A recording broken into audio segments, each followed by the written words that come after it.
Hello everyone, this is James from MKaiaudio.tk. I've got a quick video for you today. I want to talk about setting up a recording session in a DAW. At the minute I'm using Adobe Audition 3.0, but no matter what DAW you're using, these basic steps will all be the same. So there's pretty much four things I like to do before I ever record anything. So the first one I want to talk about is setting up a demo track. Uh, a demo track is basically a recording of the song that an artist has made, or if you're recording yourself, that you have put together. And it's basically just a stripped down version of the song. So it could be acoustic guitar and a vocal, or a piano and a vocal. But the main thing is, it plays the song in its entirety from start to finish, following the tempo of the song. So it gives you an idea of where the verses are or where the choruses are. So I've recorded a quick demo here and I've loaded it into track 1 and labelled the track demo. So don't worry about the quality of this demo track because it will be deleted after the recording process. So I've loaded it in here into track 1. So the next thing I go ahead and do then is to set up a click track. Now in Adobe Audition they call this a metronome. I know in Pro Tools it's known as a click track, but either way, it still is simply something that keeps time in your DAW and everything can be recorded to it. So with any luck, your demo track has been recorded to a click track to a certain tempo. So if you've recorded it yourself, you should know what the tempo is. If another artist has recorded it, ask them what the tempo of the song was. So then you will set up your metronome, which is in the session properties in Adobe Audition. So I have it here set to 75 beats per minute at 4 beats per bar and 4/4 time, and then you engage the metronome by clicking here. So after we have the metronome set up and our demo track loaded in, we have to lock that demo track to the metronome. So usually when I'm recording, I like to leave at least 2 bars at the start of the recording before anything is recorded. So this is basically 2 bars of silence. This can be used as a lead-in to help the people recording to set time. But also if you're doing any noise reduction sampling, if you record those 2 bars of supposed silence at the start, that will allow you to get your noise samples. So once we have both them things set up, the way I lock the click track together is, zoom in a little bit here. Basically, you set a marker at the first beat of the 3rd bar, and then you drag your click track until it starts to the start of the audio.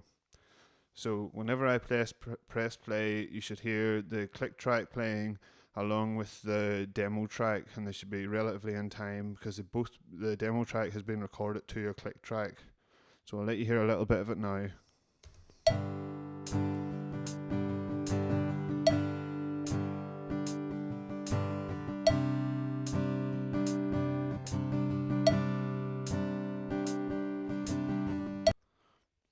Okay, that seems to be okay.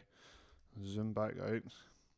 The next thing I like to do then is to set up a few markers in my session. These may be known differently in different DAWs, but in Adobe Audition they're known as markers. So this is pretty much just setting points in the song so that you can jump to them quickly without having to search through the WAV file. So you can see I have a few set up here at the minute.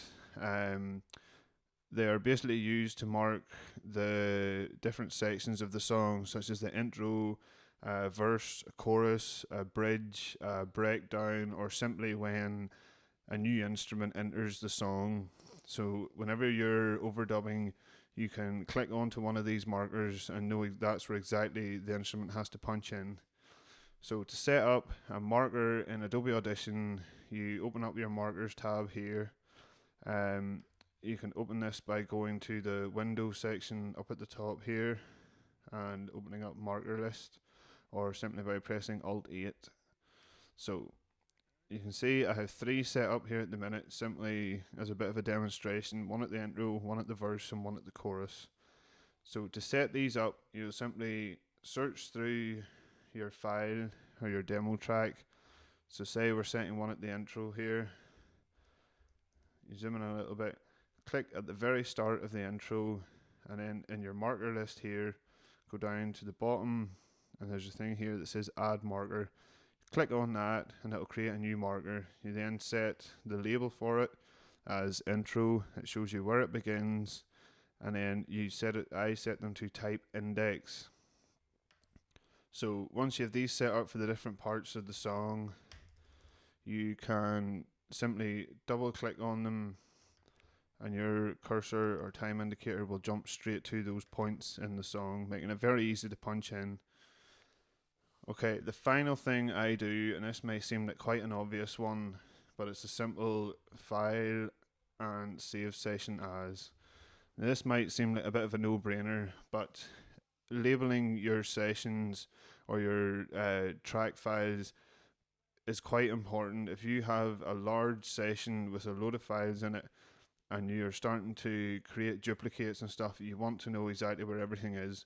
So to keep it simple, I name the session with the name of the song, in this case sample song, and then a simple underscore MST. Now MST represents the master session. In future sessions, once we've got our recording done, that'll all be saved as the master session, and then if I'm doing any edits or mixing, the edit session will be saved as sample song underscore edit. The mixing session will be sample song underscore mix. So it keeps the process. If at any point you go wrong in any of the stages, you always have that master recording session saved, and it's not altered in any way. So save that, and that's basically your get out clause. So these few simple things can make your recording session run a lot smoother. I know I've talked about it in my Getting Started in Recording book.